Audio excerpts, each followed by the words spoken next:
சுற்றுலாத்துறை சார்பான ஆய்வுக் கூட்டத்தில் முதலமைச்சர் பங்கேற்றுள்ளார். இந்த ஆய்வுக் கூட்டம் குறித்தான கூடுதல் விவரங்களை பதிவிடலாம்.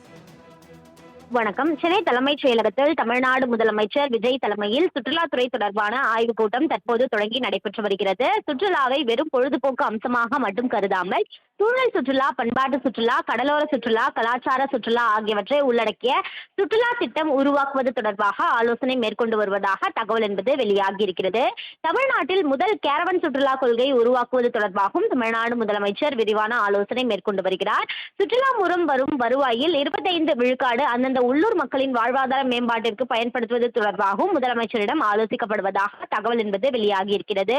கிராமப்புற வாழ் அனுபவத்தை வழங்கும் வகையில் கிராமப்புற சுற்றுலா மையங்கள் உருவாக்குவது தொடர்பாகவும் முதலமைச்சர் தலைமையில் ஆலோசனை கூட்டமானது நடைபெற்று வருகிறது. ஆன்மீக சுற்றுலா திட்டம், தமிழ்நாடு பண்பாடு சுற்றுலா திட்டம், தமிழ்நாடு கடல்சார் வழித்தட சுற்றுலா, நீலகிரி மலை சாகச சுற்றுலா, சினிமா சுற்றுலா உள்ளிட்டவை தொடர்பாகவும் விரிவான ஆலோசனை என்பது மேற்கொள்ளப்பட்டு வருகிறது. இந்த ஆலோசனை கூட்டத்தில் சுற்றுலாத்துறை அமைச்சர் ராஜேஷ்குமார் மற்றும் தலைமைச் செயலாளர், சுற்றுலாத்துறை செயலாளர் உள்ளிட்ட துறை சார்பான முக்கிய அதிகாரிகளும் பங்கேற்றுள்ளது குறிப்பிடத்தக்கது. நந்தினி, தகவலுக்கு நன்றி.